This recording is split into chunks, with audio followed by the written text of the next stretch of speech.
This is Research Like a Pro, episode 268, John Royston's Orphan.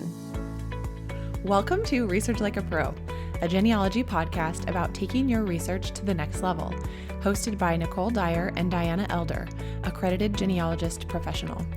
Diana and Nicole are the mother-daughter team at FamilyLocket.com and the authors of Research Like a Pro, a genealogist guide. With Robin Worthland, they also co-authored the companion volume, Research Like a Pro with DNA. Join Diana and Nicole as they discuss how to stay organized, make progress in their research, and solve difficult cases. Let's go! Hi everyone, welcome to Research Like a Pro. Hi Nicole, how are you today? I'm good, Mom. How are you? I'm doing well. So what have you been doing lately? Well, I've been working on getting some proposals in for speaking at Roots Tech 2024 and the National Genealogical Society Conference in 2024. So it's always fun to think about what topics I want to discuss and think of fun titles and descriptions for those. And I always like to do a lot of case studies and examples that I draw from my own research. So I've had some fun figuring those out. Yeah, it is fun to think of different topics and titles.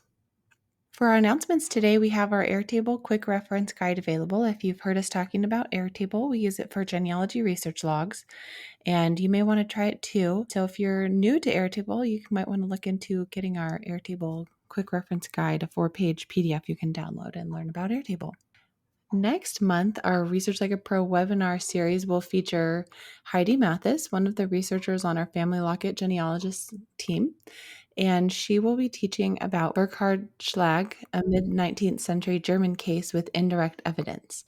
And this one is about the parents of Burkhard Schlag, a mid-19th century immigrant.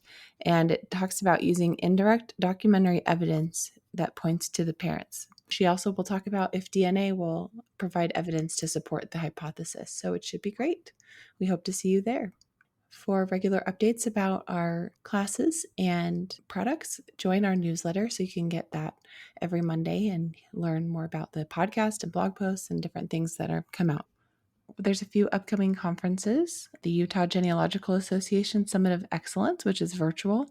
Diana will be presenting 2 lectures there, one about problem solving with the pre-1850 census, and then another one about using ethnicity estimates and locality research to shed light on a DNA project. And that's in September of this year, 2023. Then Diana and I will both be presenting pre-recorded classes at the East Coast Genetic Genealogy Conference. Diana's is about pedigree triangulation, and I'll be teaching about confirming an ancestral line with DNA. We would love to see you in person at the Professional Management Conference by the Association of Professional Genealogists, which is going to be virtual and in person at Salt Lake City. So we'll be talking about incorporating multiple income streams to increase your company's revenue, and also creating user-friendly client reports that incorporate DNA analysis. And that one will be live streamed. So we look forward to seeing you at these upcoming conferences.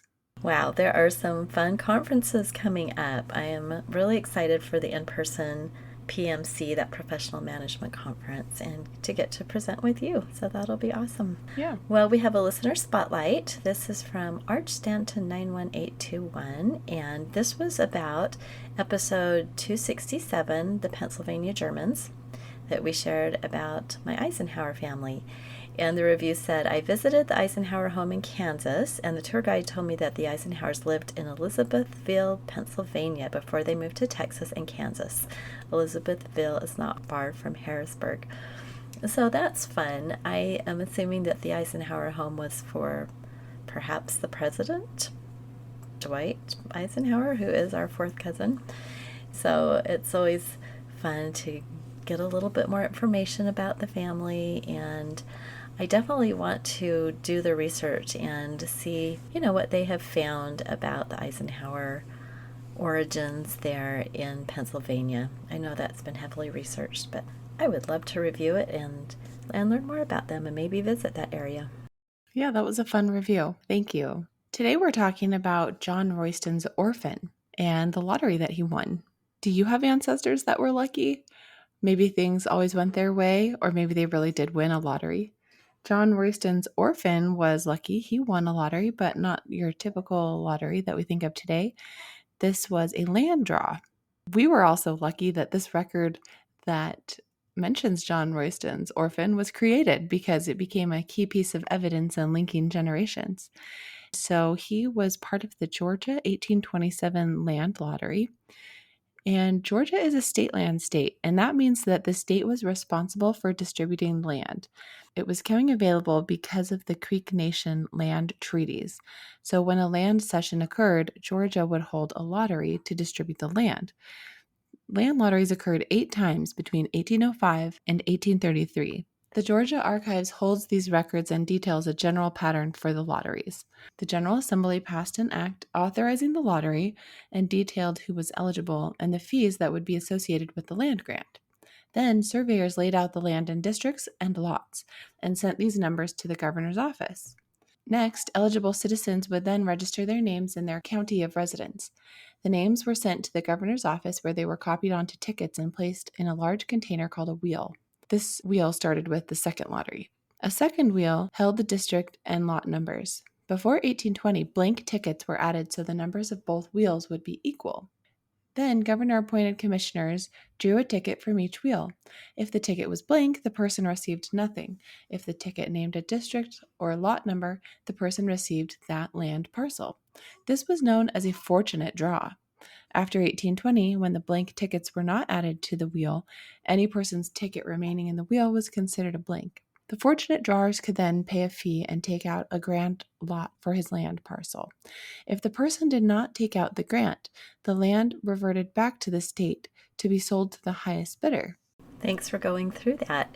It's really fun to review the history of the land lottery, and I love that the Georgia Archives puts it all out there and really helps us understand how this lottery worked.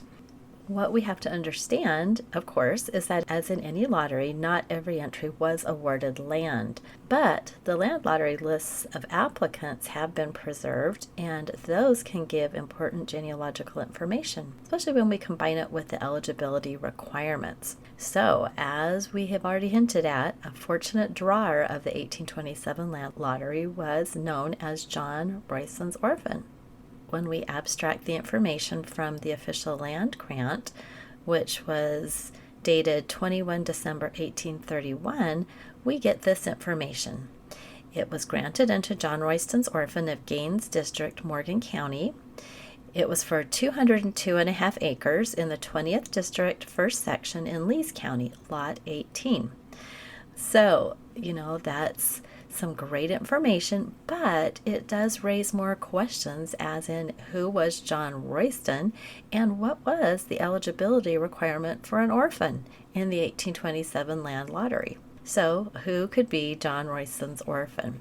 Well, the 1827 land lottery was authorized by the Georgia General Assembly by an act of 9 June 1825. And this was for land located in 5 counties created from the western part of the state.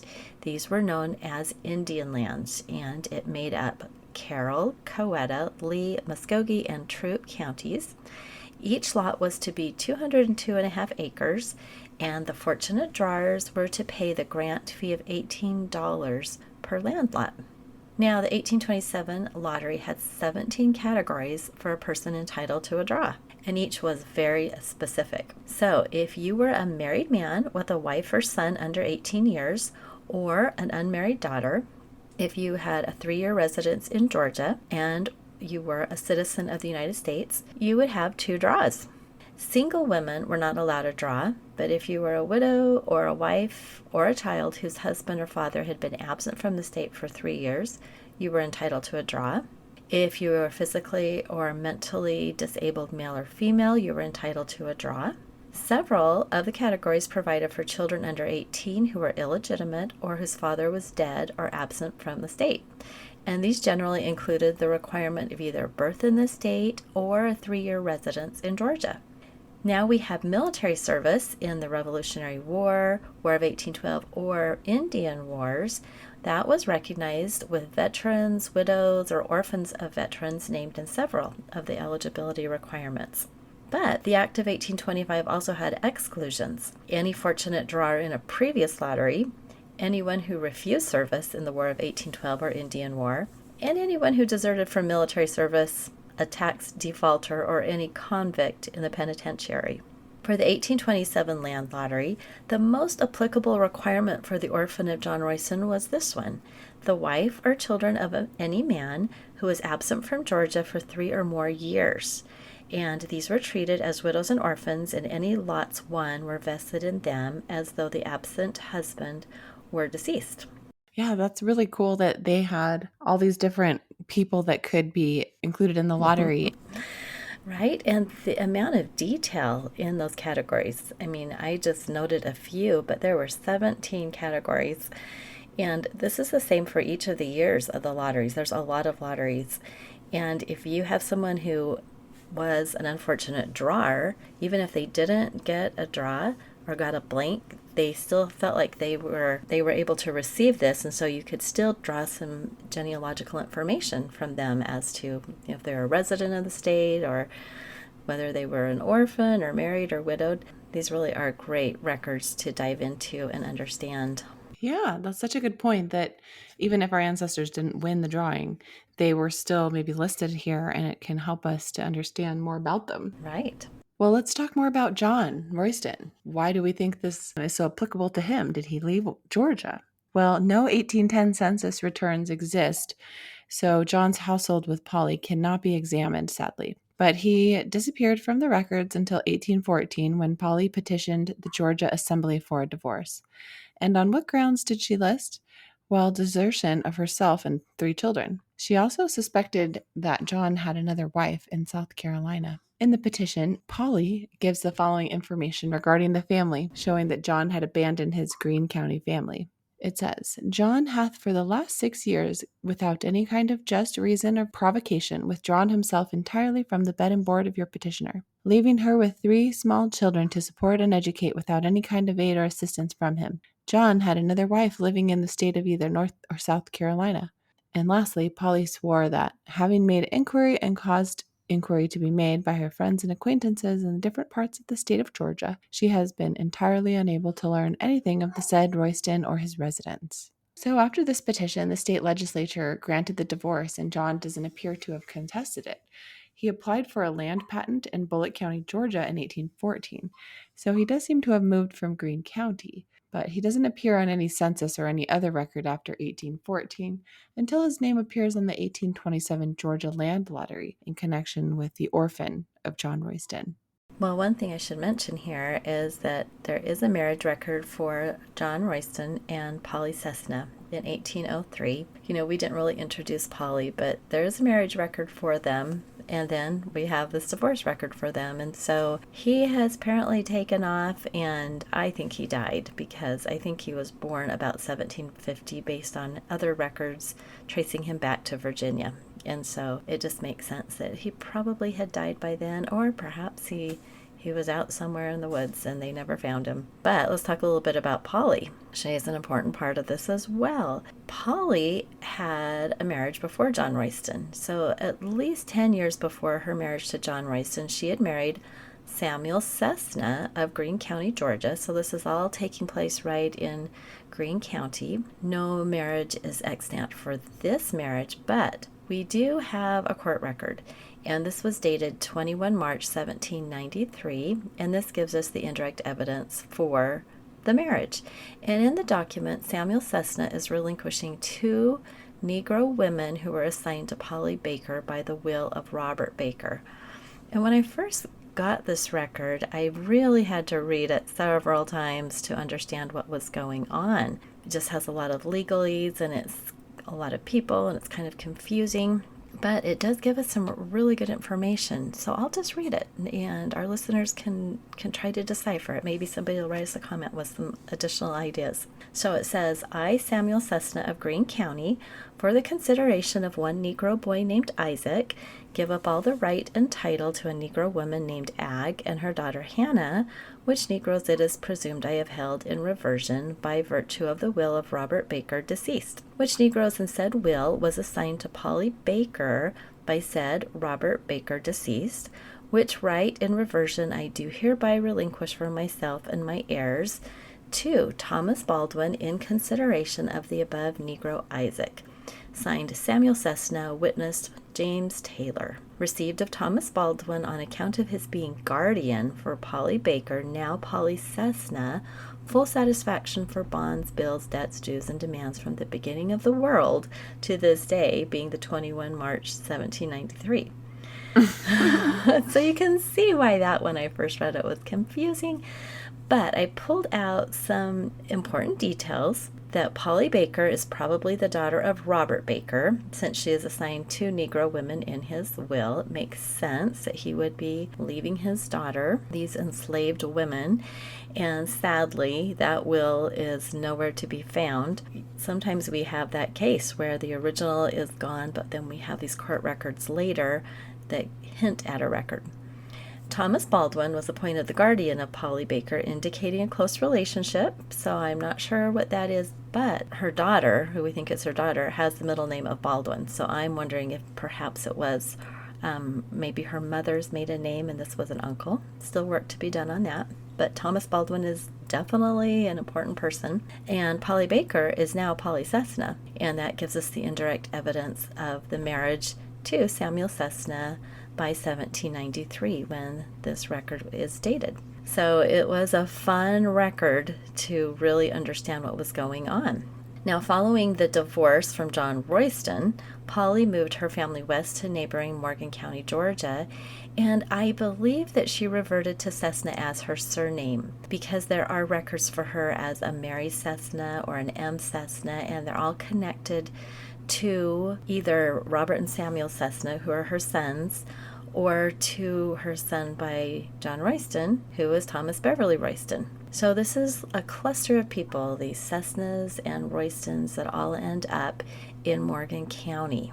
What a helpful usage of cluster research to be able to see those connections between Mary Cessna and then come to the conclusion that it's Mary Polly Cessna Royston who got rid of the surname Royston because her husband deserted her and she didn't like that name anymore, I'm guessing.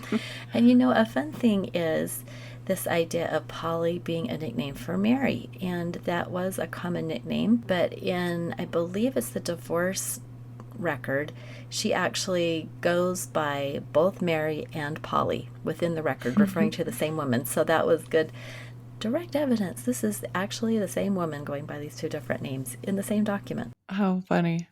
Yeah, I've seen that several times before as well, where the individual has either several spellings of his name or goes by different versions of the name. Well, Polly's divorce petition stated that John had fathered 3 children with her, so there would be 3 possibilities, as any one of these 3 children could have been the orphan of John Royston. So which of the 3 was it? To date, only 2 children have emerged from the records as John and Polly's progeny. Thomas Beverly Royston, who was born in 1806, and Sarah Baldwin Royston Irwin, born 1808. The third sibling probably died young, maybe moved away from that area, or married and left no connection to her Royston maiden name if it was a female. John Royston's orphan resided in Gaines District, Morgan County, Georgia, and that's what it said on the land lottery record. Well, where were Thomas and Sarah residing in 1827? Can we pin either of these 2 people to being that orphan? Sarah married David Irwin in Morgan County in 1830.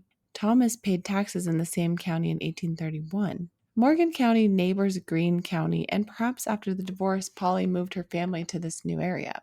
Thomas likely moved west because of his fortunate draw in the 1827 land lottery. He probably sold the Lee County land, as no record shows his residence in that county. He lived the rest of his life in Alabama, first in DeKalb County, then in Chambers County, where he died in 1868. With his wife, Cynthia Dillard, he had 14 children and one named Robert Cessna Royston, a tie to his half-brother, Robert Cessna.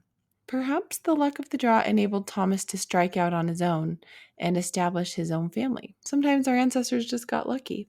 As a researcher, the land lottery record gave us a key piece of evidence tying Thomas to his father, John Royston. So tell us, how did you decide that Thomas was the lucky drawer? I really felt like that was what took him west, because in Lee County, there unfortunately was a courthouse fire, and there are no deeds showing any of the sale of that land that could put him there for sure. But in neighboring Muskogee County, just to the north of it, we have a record for Thomas B Royston, and one of those notices that there are letters at the post office for you. Come get your letters. And so, that puts him in that location right at that time. And then, of course, we have him showing up in DeKalb County, and he has another piece of land, and he just finishes living in Alabama. Well, Sarah gets married to this Irwin, and he becomes a judge, and they go to Cobb County. And so it felt like the lucky drawer would probably have been Thomas.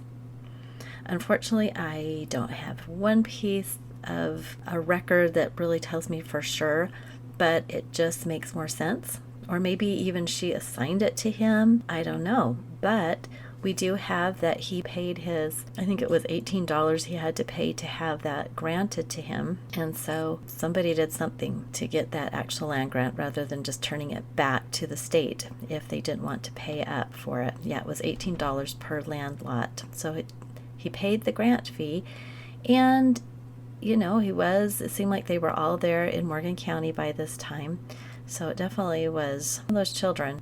Yeah, so both Sarah and Thomas lived in Morgan County, where the orphan supposedly lived in 1827. Yep. But we don't know exactly who was there in 1827. We just know who was there in 1830, right? In 1831. Exactly.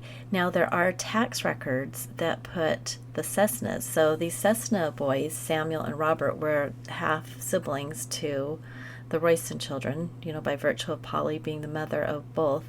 And we have them moving out there. They were obviously older siblings, and they are in the tax records. And so we have them, and it is my belief that probably, whether they all lived in the same household or not, they were all there in the same area with their mother for a bit of time. So that's great. Yeah. It's that era where you have such little pieces that you have to fill in the rest of the story. So it is really purely locality and situational that Thomas Beverly Royston was probably the orphan that moved west because he moved west, got the Lee County land. So what was the record that you have that says he paid $18 for the grant? It's just the land grant. You don't have a record that says that he paid, but if he had not received the actual grant, I have the actual little piece of paper from the Georgia state, his land grant, that gives that information. It's an official land grant. Is there anything on that land grant that ties him back to the record that says John Royston's orphan? Yeah, it says that. It doesn't say Thomas Beverly. It says John Royston's orphan. Granted unto John Royston's orphan of Gaines District, Morgan County. So we have the location of Morgan County who received the grant. So we have the residents at the time of 1827 there in Gaines District. Got it. Okay. And that correlates to the Cessnas, who are all living in that area at that time being taxed on land. Yeah, so that kind of gives us the clue that Polly and her 3 younger children, along with her older children who were Cessnas, were probably all living there. Nice. Exactly.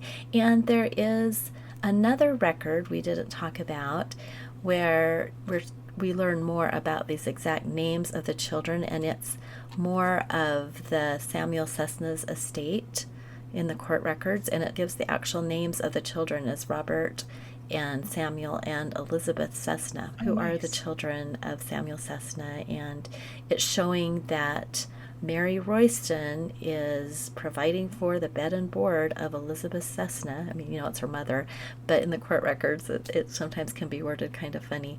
So there's some very direct evidence there of the names of these children. And then out in Morgan County, we've got this Robert Cessna, who is the son of Mary, Polly Cessna Royston, and he is connected to her in the tax records. It says something like Robert Cessna agent for Mary Cessna, which is why I think 99% sure that is Mary Royston, who just got rid of her Royston name because she divorced John Royston. She wanted to be done with that connection. Good old cluster research, putting all these different family members together from 2 separate husbands. Yeah, that was great research. Now, I love that you were able to infer that Polly Cessna's maiden name was Baker from the record that we had talked about earlier. Was that a probate record? It was a court record. It was part of probate, but not necessarily probate, just more of a part of the courts trying to decide what to do with these enslaved people. Yeah, so have you been able to trace Polly's Baker line back at all? I haven't. That's another one to start working on. It would be fun. This era in Georgia is kind of scant in records, pre 1800, but there are things there, and I definitely want to look at the Bakers, the Baldwins. Interestingly, those names also show up in Virginia, where the Roystons were. So perhaps this was a common migration down from Virginia down to this area in Georgia. Yeah, that's a good clue. And you have a good fan club built up for Polly, like you said, with the Thomas Baldwin, who we don't know how he's related, but he was a namesake of one of Polly's children. So Right. it'll be fun sometime to trace her back a little bit further. This has just been such an interesting part of your research, this Georgia land lottery. So hopefully people listening who have ancestors in Georgia at this time got some ideas for if your ancestor could have been in the land lottery. Right. And even if they did not have a lucky draw, you can still read the requirements and see which one might fit with them. We don't know which requirement each person had or used, but you can read those and pretty much infer some information based on all the other details you have about their lives. So it can give you some really good clues. Right. It reminds me of tax records where it doesn't always spell everything out, but you can put it together with other indirect evidence to build a pretty good profile of an ancestor once you gather up these little hints and clues here and there. Exactly. All right, everyone. Well, thanks for listening, and we hope you enjoyed this episode. We will talk to you all again next week. All right. Bye-bye, everyone. Bye. Thank you for listening. We hope that something you heard today will help you make progress in your research. If you want to learn more, purchase our books, Research Like a Pro and Research Like a Pro with DNA on Amazon.com and other booksellers. You can also register for our online courses or study groups of the same names. Learn more at familylocket.com/services. To share your progress and ask questions, join our private Facebook group by sending us your book receipt or joining our courses. To get updates in your email inbox each Monday, subscribe to our newsletter at familylocket.com/newsletter. Please subscribe, rate, and review our podcast. We read each review and are so thankful for them. We hope you'll start now to research like a pro.